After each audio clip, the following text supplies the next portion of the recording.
eu sou a Michele Gomes e está começando mais um programa Entrevista. E a nossa convidada de hoje é Isildinha Muradas, conferencista, pedagoga, odontopediatra e escritora.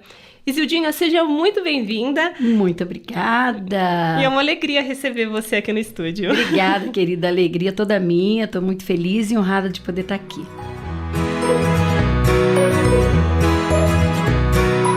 Para começar o nosso bate-papo, hoje o tema da nossa entrevista é sobre o seu livro O Diabo Quer Matar, Roubar e Destruir as Crianças. Explica como surgiu o projeto, deste livro e como foi a escolha desse título. É um título forte, hein? É um título forte, mas ele continua, você viu? O diabo quer roubar, matar e destruir as crianças, mas você pode impedir isso. Realmente, é um título forte. Esse projeto surgiu, na verdade, da minha insatisfação, da minha tristeza, eu vou dizer, da minha ira, não sei se eu posso dizer ira, com relação a tudo que está acontecendo com as crianças, né?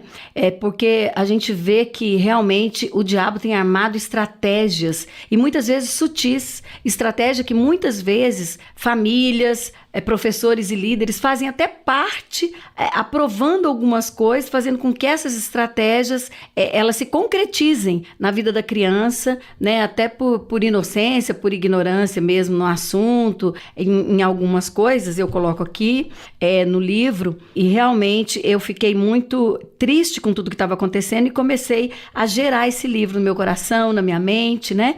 O meu marido também é escritor, então conversei com ele e ele me deu uma hora apoio, claro, né? E aí eu parti para isso mesmo, para escrever. E o título é forte. O título é forte porque, infelizmente, o que tem acontecido com as crianças hoje também é muito forte, né? É muito verdadeiro e muitas vezes as pessoas não estão vendo e as estratégias estão chegando, as crianças estão participando de coisas que estão literalmente tirando elas do caminho de Deus, mudando o rumo da vidinha dela desde pequena, né? Então, realmente, esse título e esse livro nasceu da minha indignação. Essa era a palavra que eu queria lembrar. Perfeito. Isso já tem quanto tempo? Não, eu lancei esse livro, ele saiu em setembro do ano passado, né? Mas eu já trabalho com crianças desde 12 anos de idade.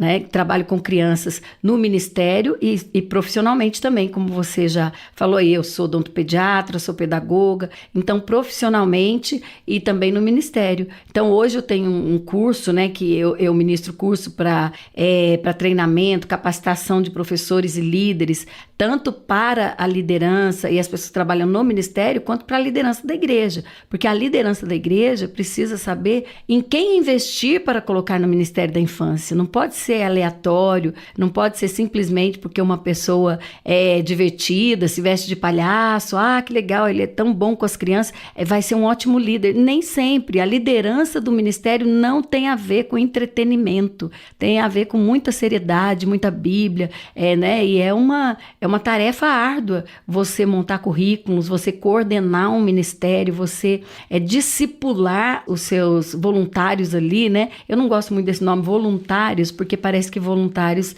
fica meio que desobrigado daquilo, né? Eu gosto de educadores porque eu quero e desejo, né, que todas as pessoas que trabalhem no ministério tenham a mesma responsabilidade que o líder tem, independentemente se ela é remunerada ou não, porque as crianças estão na nossa mão, né? Crianças que a gente vai apresentar para o Senhor. Aquele é um trabalho para Deus.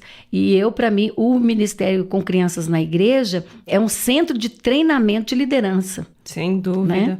E agora, sobre os temas que você aborda nesse livro, como que você estruturou para dar esse alerta para os pais? Porque como o título continua, você destacou, mas é possível, né? Você pode impedir isso, essa ação do diabo. Então, de que forma você estruturou o seu livro para trazer, né, essa temática tão importante e mostrar para os pais, para os líderes, a maneira de impedir essa tentativa, essa ação, né? Isso. Então, para impedir, primeiro você tem que conhecer qual é a estratégia, como é que eu vou impedir uma coisa que eu não conheço, né? Então, aqui no capítulo 2 do livro, eu já trago aqui 3 estratégias, eu vou tentar ler bem rapidamente aqui. A primeira, adultizar as crianças, deturpar o conceito de sexualidade, aplicar a doutrina dele, do diabo, né, nas escolas, controlar a mídia, incentivar o consumismo, isolar os membros da família, reduzir o desejo de ter filhos, retirar dos pais a autoridade de disciplinar os filhos, disseminar a ideologia de gênero, explorar sexualmente crianças e adolescentes, naturalizar o aborto, incentivar o uso de drogas e bebidas e destruir os laços familiares. Então, veja bem, eu vou citar só 2 aqui para a gente ter noção. Adultizar as crianças, como é que a gente pode impedir isso? Muitas vezes, muitas mães criam hábito nas meninas bem novinhas ainda, de levar em salão de beleza e faz unha e tal, menina com 9, 10 anos usando salto. Elas não precisam disso ainda, elas são crianças, né? Meninos que têm sido assim, colocado sobre eles um peso, por exemplo, parece banal, mas é uma coisa muito séria, o pai sai para trabalhar e fala pro garotinho, olha, você vai ficar cuidando da mamãe, você é o responsável pela casa agora. Então, isso não é verdade, a gente está passando uma autoridade para ele que ele não tem condições de cumprir e exercer, e ele nem está na época nem de pensar nisso, ele tem que entender que existe uma autoridade na casa que é o pai e a mãe. Né? A gente não pode nunca delegar a nossa autoridade para outros, e a criança tem que entender isso, né? E incentivar o consumismo, por exemplo, nós vemos hoje que pais muitas vezes economizam um máximo para poder ficar trocando celular de criança, né? Para comprar a roupa da marca que ele quer. A gente tem que ensinar a criança a se contentar com o que ela tem, né? Você vai estar dando um coração agradecido, ensinando ela a ter um coração agradecido a Deus por tudo que nos dá, né? Quando a gente incentiva o consumismo, você está deixando o diabo tomar conta do coração dela e cada vez mais ela vai querer as coisas. Quando você adultiza uma criança, ela fica sexualizada precocemente, né? E consequentemente, ela se torna um alvo fácil, né? De pedófilos, de abusadores, porque a criança chama a atenção. As meninas, principalmente, sofrem mais, né, isso. Elas chamam a atenção pela sua beleza, pela forma que se vestem. Então, a roupa deve ser algo adequado para a idade da criança, né? Por exemplo, aqui, ó, o diabo quer disseminar a ideologia de gênero, né? Na cabeça, as crianças têm ficado confusas quanto à sua identidade, né? Os consultórios de psicologia estão lotados de crianças, adolescentes, pré-adolescentes, por causa da ideologia de gênero, né? Onde já se viu você querer dar essa... E estão lutando por isso, né? Politicamente, para a criança ter autonomia em mudar de sexo. Alguns países já têm, né? Elas não têm essa maturidade, esse conhecimento, não têm maturidade física, psicológica, de jeito nenhum, né? Então a gente não pode. E o que a gente tem que fazer num caso desse? Você tem que encher a sua criança de coisa boa desde o início, para ele entender que quando o errado chega, aquilo está totalmente contrário aos padrões, né, que ele foi ensinado. Perfeito.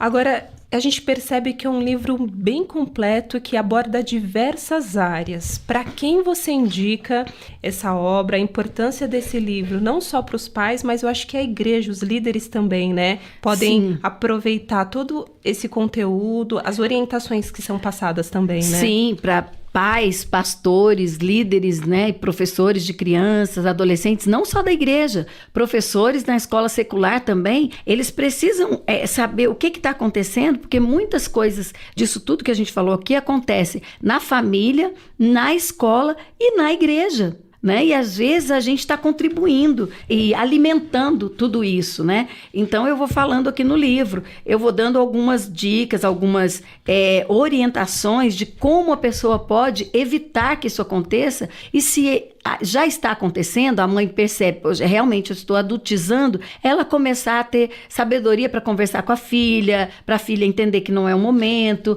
a mamãe errou deixando você fazer algumas vezes, mas agora você não precisa, você já é linda como você é, né? Você é tão novinha, você não precisa disso. Também falo sobre promover o equilíbrio emocional dos nossos filhos.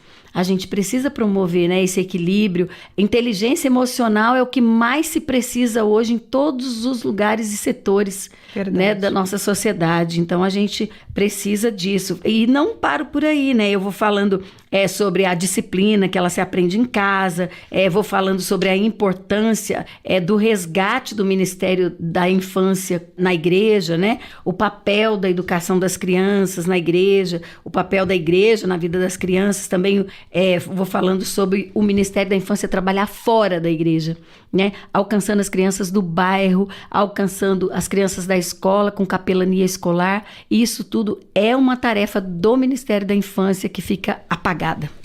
Bom, Isoldinha, para quem quiser ter acesso ao seu livro, onde que o nosso ouvinte pode encontrar? Pode encontrar comigo no meu telefone 319-8271-4858, no meu Instagram, que é @isildinhamuradas, Isildinha com S, Muradas, e também na nossa loja, é loja.atilanomuradas.com. Muito bem, o tempo passa muito rápido, mas a gente agradece a sua participação aqui no programa Entrevista e até uma próxima oportunidade, Isildinha. Amém, muito obrigada, viu?